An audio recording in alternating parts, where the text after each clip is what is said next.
आपके घर में अगर छोटे से शिवलिंग है, आपके घर में छोटे से ठाकुर जी हैं, आपके घर में छोटा सा कन्हैया है, और छोटे से कन्हैया जो पुराने समय का है, उसको नेत्र भी लगाने की जरूरत नहीं है क्योंकि उसके नेत्र हैं।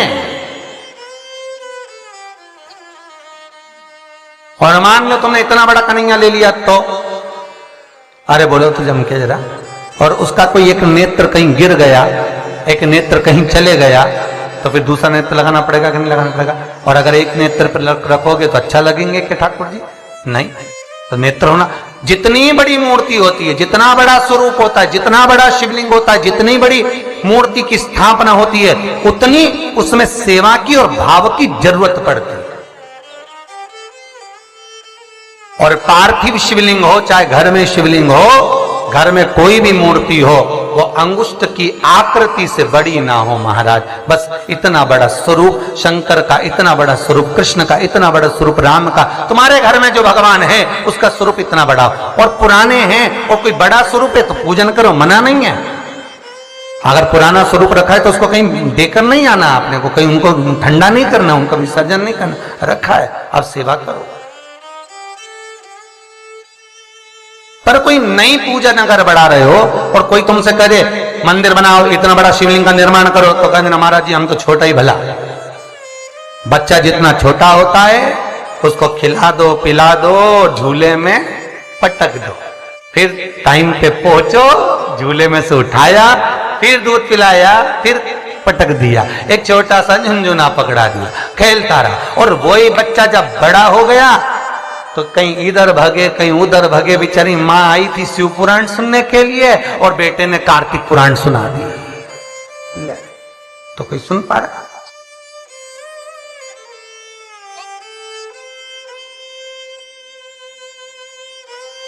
छोटा रहेगा उसकी सेवा। पार्थिव शिवलिंग का निर्माण माता पार्वती चाहती तो बहुत बड़ा शिवलिंग का निर्माण कर सकती, पर पार्थिव शिवलिंग माता पार्वती एक छोटे से पत्ते पर शिवलिंग का निर्माण करती, छोटे से पत्ते पर।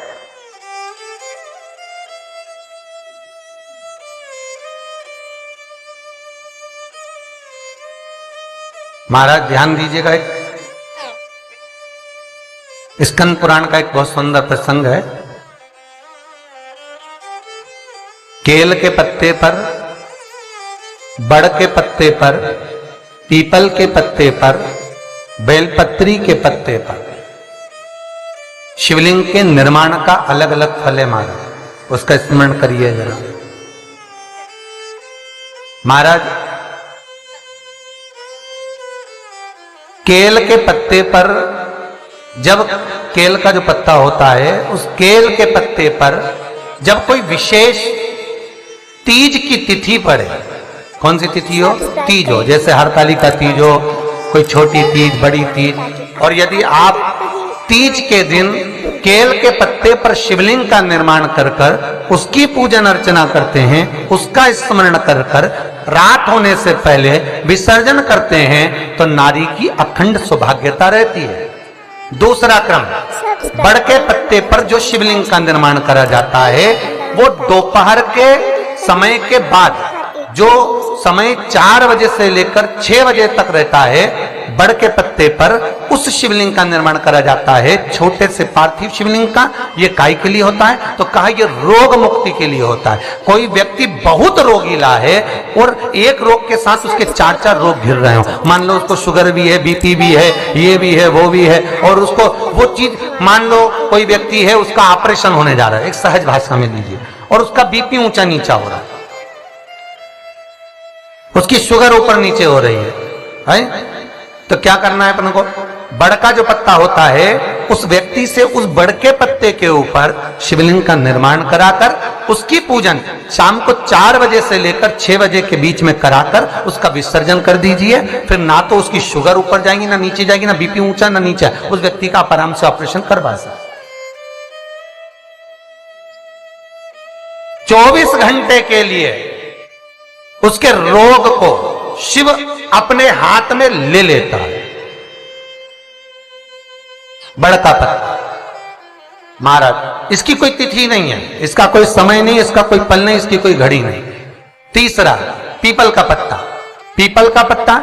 जो बच्चा गलत कर्म में डूब रहा हो, तुम्हें लग रहा है कि ये बालक गलत जगह जा रहा है, व्यसन में डूब रहा है, मदिरापान में, मांसाहार में, वेश्यावृत्ति में, या चिड़चिड़ प्रवृत्ति हो रही है, या इसकी मति भ्रष्ट हो रही है, गंदी जगह पर जा रहा है, तुम्हें लग रहा है ये लाइन से भटक रहा है, तो पीपल के पत्ते पर भगवान शिवलिंग का निर्माण कर कर उसकी पूजन अर्चना करी जाती है, और उसी बालक का नाम लेकर तब उसका स्मरण कर विसर्जन किया जाता है। ये सुबह 10 बजे से लेकर 12 बजे के बीच में हो। कोई भी तिथि, कोई भी दिन, कोई भी बार, कोई भी समय, कोई भी तिथि पर समय एक निश्चित है, सुबह 10 से 12। महाराज चौथा क्रम कहा है? बेलपत्री के पत्ते की मध्य भाग। आप विचार करिएगा, बेलपत्री का पत्ता कोई इतना बड़ा तो होता नहीं। बेलपत्री का पत्ता होगा ज्यादा से ज्यादा एक हथेली के बराबर होगा, और बड़ा होगा तो और ज्यादा बड़ा होगा पत्ता। तो बेलपत्री के मध्य भाग में, बेलपत्री के बीच वाले भाग में महाराज जिसका व्यापार नहीं चलता, व्यवसाय नहीं चलता, कोई काम आज की जगह कल हो रहा है, कल की जगह परसों हो रहा है, और काम जरूरी में होना चाहिए, या व्यापार कुछ दिन चल के बंद हो गया, कोई नया लाइन पकड़ रहे हो, नया व्यापार करने जा रहे हो, नया कोई काम करने जा रहे हो, तो बेलपत्री के मध्य भाग पर शिवलिंग का निर्माण करा जाता है। आप विचार करिएगा, जब बेलपत्री का मध्य भाग कितना बड़ा होगा, और उस पर शिवलिंग बनाना, तो एक छोटा सा शिवलिंग का निर्माण। मध्य भाग में शिवलिंग का निर्माण महाराज ये केवल शिवरात्रि के दिन होता है। 12 महीने की जो भी शिवरात्रि हो, किसी भी शिवरात्रि पर आप उस बेलपत्री के मध्य भाग पर शिवलिंग का निर्माण कर कर अपना पैसा अगर डूब भी गया है, उसको पाने के लिए, अपने धन को वापस लाने के लिए आप इस शिवलिंग का निर्माण कर कर आप इसका विसर्जन कर सकते हैं। अब इसकी समय सीमा कुछ भी नहीं, बस सूर्य अस्त होने से पहले इसका निर्माण हो और इसका पूजन होकर स्कंद पुराण और लिंग पुराण के अंतर्गत इसका भाव है। जी बाबा जो नाथ द्वारा में विराजते हैं, कहां रहते थे? अरे बोलो जम के, गोवर्धन, जतिपुरा। और जब उपद्रवियों ने उपद्रव मचाया, श्री जी बाबा को घास की गाड़ी में छुपाया, लेकर रातों रात ब्रजवासी चले। कहां जाएं, मार्ग भटक गए, वापिस आ गए उसी जतिपुरा में। तब भगवान को लगा, श्रीनाथ जी को लगा, ठाकुर को लगा, अगर मेरे ही स्वरूप को ये तोड़ देंगे तो भक्ति स्फुटित कैसे होगी, भक्ति का प्रचार कैसे होगा? तो श्री जी बाबा ने महादेव को याद करा। शंकर भगवान एक ब्रजवासी का रूप लेकर आ गए, जिनका नाम था बूढ़ा महादेव।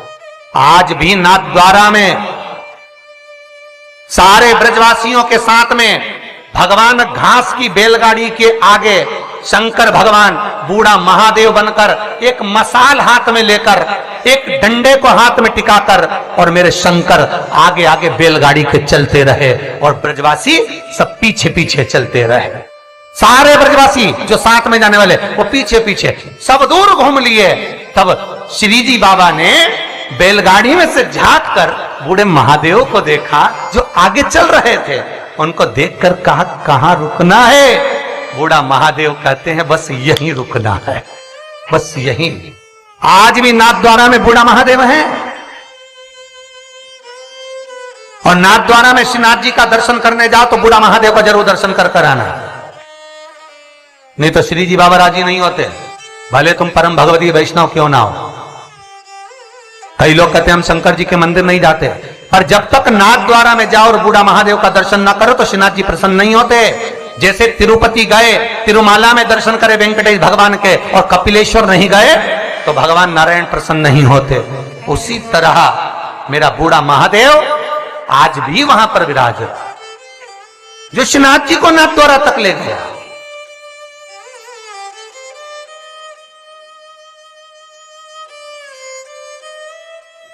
अब कई वैष्णव कहते हैं हम श्रीनाथ जी वाले, हम ठाकुर जी को, हम शंकर जी के, तो शंकर जी तो लेके नाथ द्वारा गए।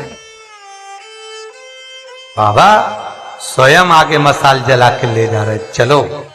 और अंदर से ठाकुर जी पूछ रहे हैं कहां रुकूं, तो बस यहीं, जहां बोले वहीं रुकना, क्यों चिंता करें। जब मेरे ठाकुर जी को उतना दूध पिलाई, भगवान ने बहुत प्रेम से पिया।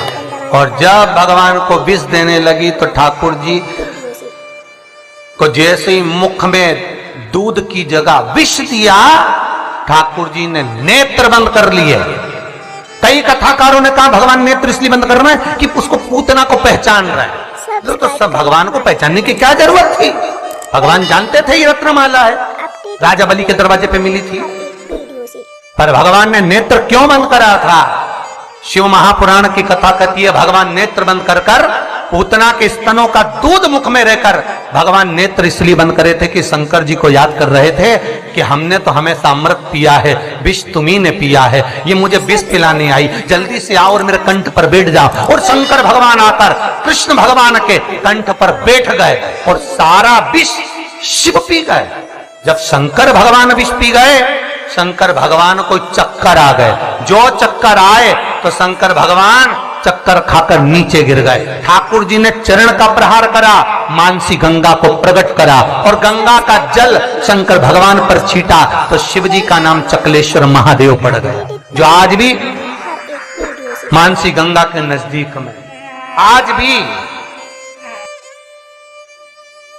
गोवर्धन नाथ जी की परिक्रमा करे, ब्रज 84 कोस की परिक्रमा करे तो चकलेश्वर जाना जरूरी है। जो चकलेश्वर महादेव नहीं जाता उसे ब्रज 84 कोस की यात्रा नहीं लगती, उसे गिरिराज बाबा की परिक्रमा नहीं लगती। कई लोग कहते हैं हम तो गोवर्धन नाथ जी जाते हैं, हम तो गिरिराज जी की परिक्रमा करने जाते हैं। हाँ, हम तो गए थे गुरु जी पर हमारा ये काम। क्यों तुम चकलेश्वर नहीं गए होगे? चकलेश्वर जाते, परिक्रमा मार्ग में पड़ता है चकलेश्वर मानसी गंगा का। एक बार चकलेश्वर का दर्शन करते और फिर गोवर्धन नाथ जी से कहते तो बाबा सुनते, क्योंकि उनकी जल्दी सुनी।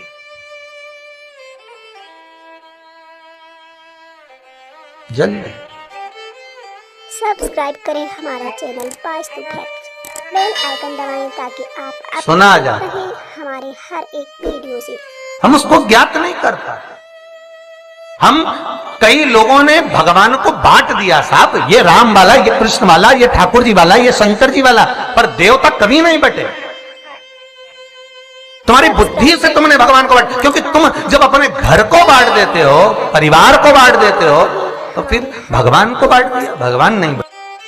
श्री शिवाय नमस्तुभ्यं, श्री शिवाय नमस्तुभ्यं, श्री शिवाय नमस्तुभ्यं।